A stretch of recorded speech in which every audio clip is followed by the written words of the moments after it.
forgot to clear my recycle bin. Sam is one of these guys who doesn't really recognize other people's feelings, or he just doesn't really care. I think it's closer to the fact that I'm not sure. I'm sure he mentions it in here. So let me just read this section to you. It wasn't until the fourth flip that Sam lost, and by then, everyone except Sam was unsettled by Asher's humiliation. And yet, Sam was ever so slightly taken aback a few weeks later when his superiors expressed their dismay at what he'd done. This is Sam speaking. They said the second coin flip was already one too many, i.e. he'd already gone too far by taking it to the second flip. He wasn't surprised to learn that Asher felt wounded. What surprised him was that his bosses thought that he somehow missed the effect he was having on people. He'd known exactly what he was doing. What he'd done to Asher was no more than what this hedge fund was doing to competitors in financial markets every day.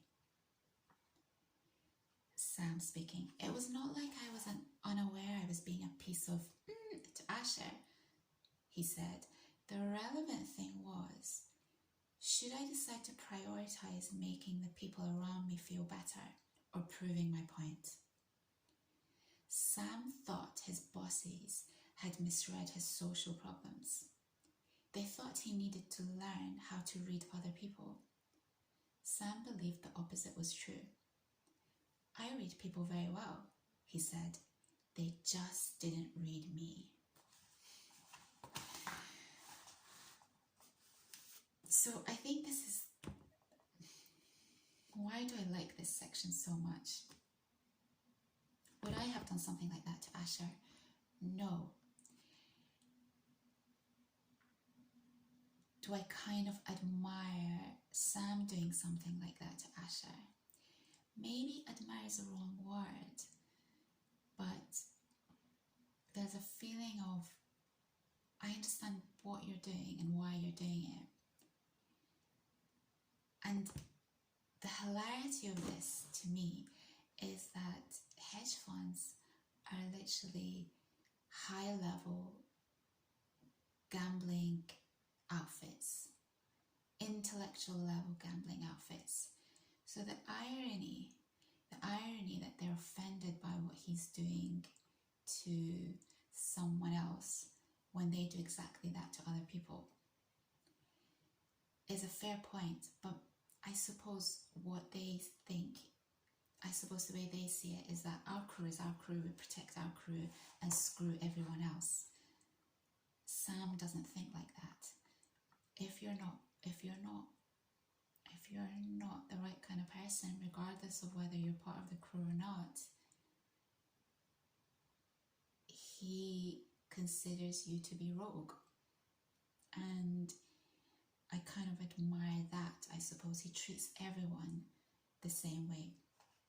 The other thing about Sam is that potentially, I'm not sure if it might have discussed whether he was on the spectrum or not, but he isn't able to express facial emotions. So and I've actually watched one interview with him where you can see that it's just, there's no eye contact and he doesn't have that natural ability to express emotion in his face. But he's so aware of how he's a misfit and how it troubles other people. So what he does, as painful as it is to him, he sits and learns how to express emotion to make other people feel better, because he knows that it's crucial for the acceptance in this group.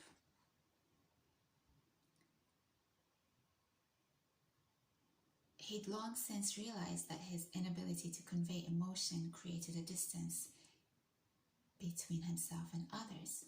Just because he didn't feel the emotion didn't mean he couldn't convey it.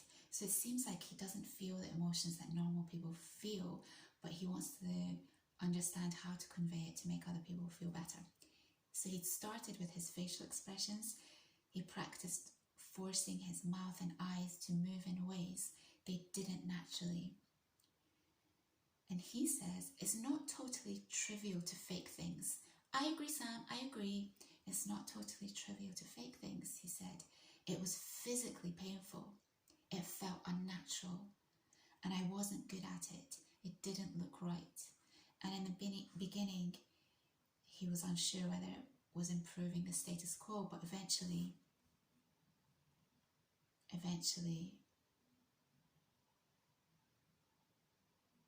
he realizes that an ability to signal to others how he felt about whatever they had said or done would at the very least avoid a lot of misunderstanding.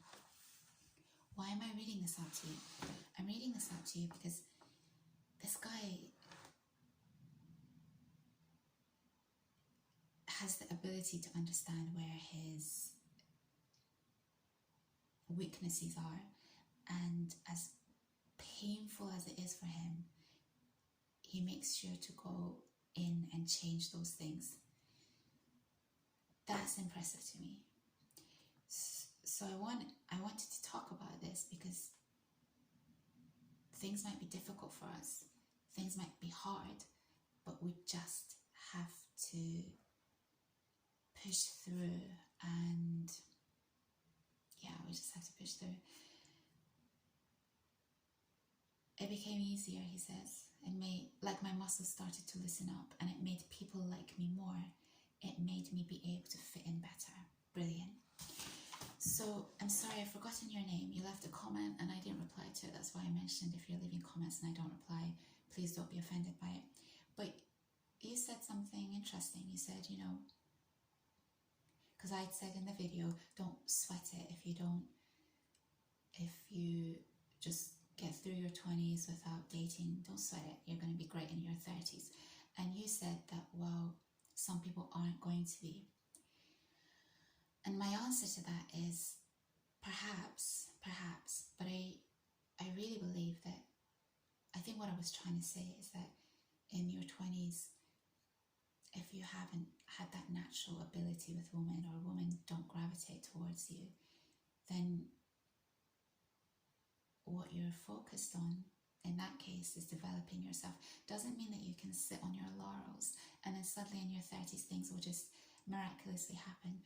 No, it just means that you're working on changing things. And I think sometimes people think, well, why do I have to change myself for other people? And you don't, but you have to change yourself for you so that you can have the best opportunities come your way. And so if the things that you're doing or not doing are affecting your potential for love or opportunities or whatever it may be, look at this guy. He's clearly a cut above the rest in terms of intellect. He's wiping the floor with all these other interns. But even he acknowledges that to be able to operate within this realm, within this world, he has to change certain things about himself that are physically painful. And I would also say that love is the greatest experience I think that we can possibly have. And with billions of people in the world,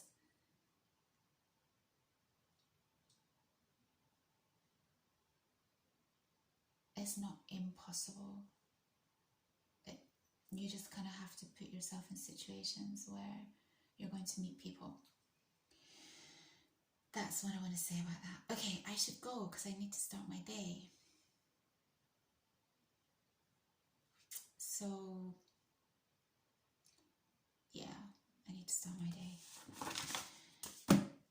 Have a good day, and I hope to see you all next week. Slimmer, well slept, and maybe with some more cool music. Who knows? Have a great weekend.